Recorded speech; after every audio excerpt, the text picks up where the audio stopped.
বছর দুয়েক পর সায়ন এসেছিল আমার বাড়িতে। আমার নতুন বাড়িতে প্রথমবার ওর আসা।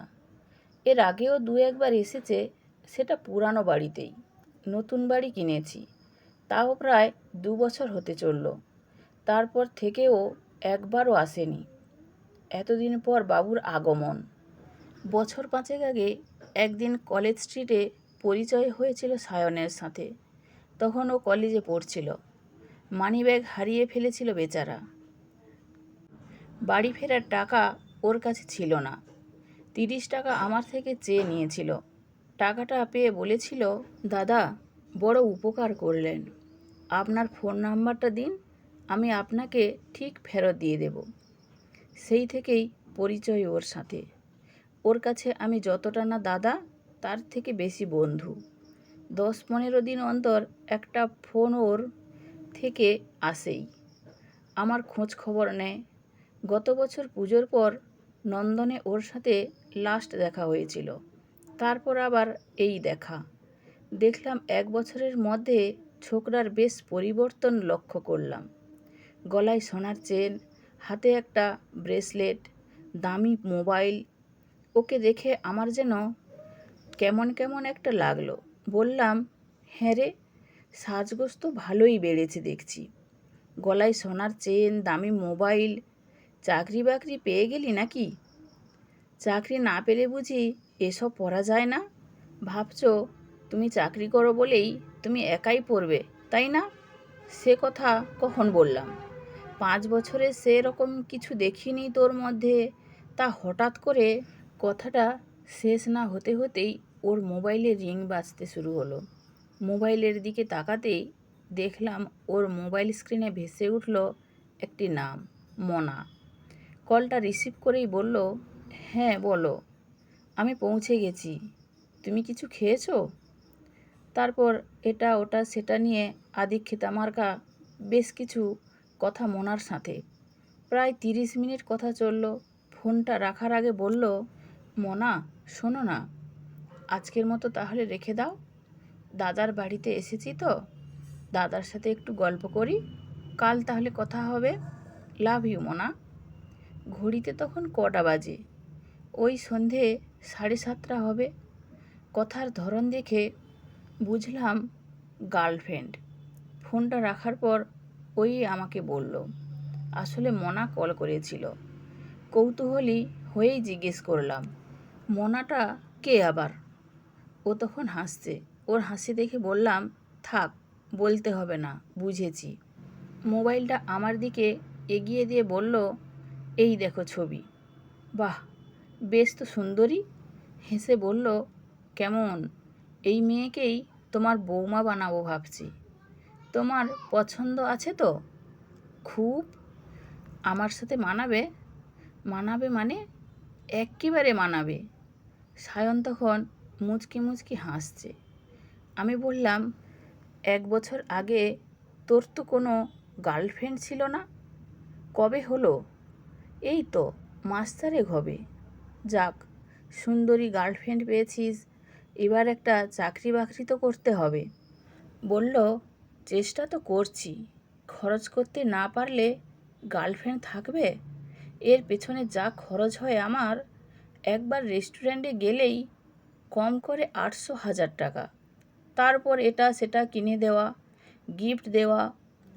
সামনে পুজো আসছে, ভালো কিছু তো একটা দিতেই হবে।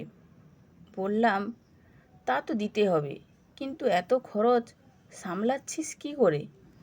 বলল, সবই তোমাদের আশীর্বাদ আর মা ধনলক্ষ্মীর কৃপায় চলে যাচ্ছে এভাবেই। তারপর গল্প শুরু হলো। অনেক দিন পর দেখা হলে যা হয় আর কি। অনেক গল্প হচ্ছে, কথার শেষ নেই। তারপর ডিনার করার টাইম এলো। ডিনার করতে বসেছি। সায়নের মোবাইলটা তখন চার্জে বসানো ছিল।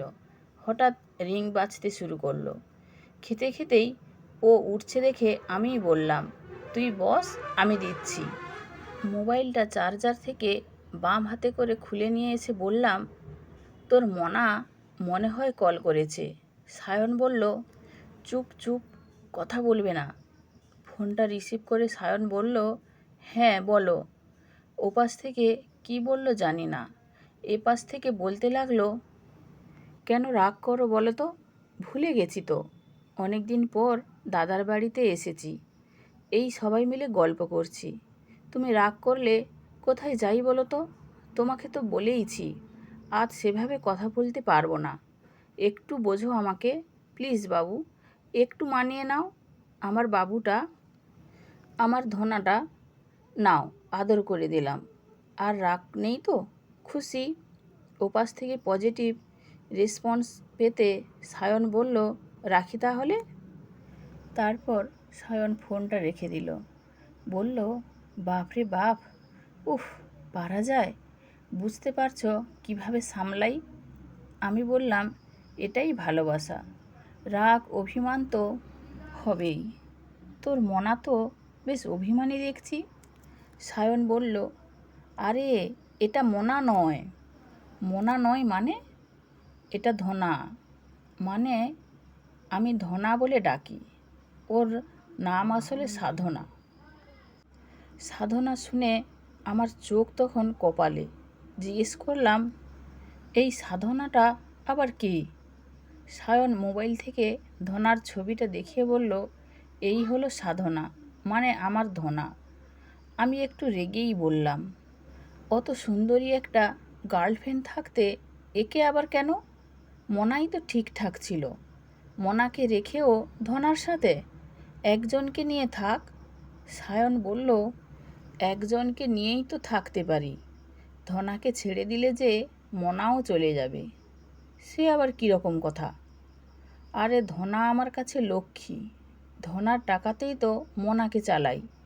ধনা চাকরি করে, আমি চাকরি পাইনি বলে ধনা প্রতি মাসে আমাকে টাকা পাঠায়, সেই টাকা মনার পিছনে চলে যায়। আমি তো শুনে বললাম, তোর তো বিশাল ট্যালেন্ট। বুঝতে পারলাম সায়নের ধনলক্ষ্মীর কৃপার কথা। সায়ন বলল, জানোই তো, বেকার ছেলে, বুঝতেই পারছো সব। বাজারে চাকরি বাকরি নেই, সরকারি চাকরি পাবো বলে মনে হয় না, তার উপর দু একটা প্রেম টেম না করলে উপরে গিয়ে জবাব দেব কি? হায় ভগবান, কি বলিস রে?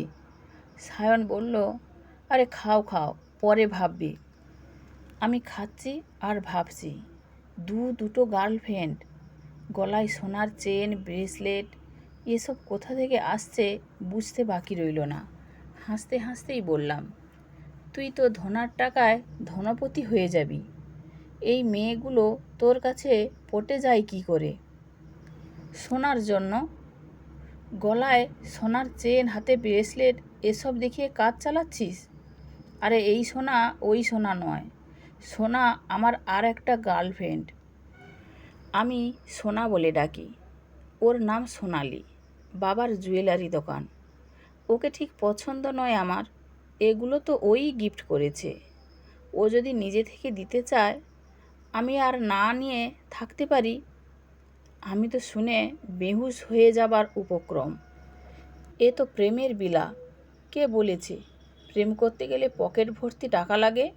হায় রে, চারিদিকে শুধু ভুয়োর গল্প।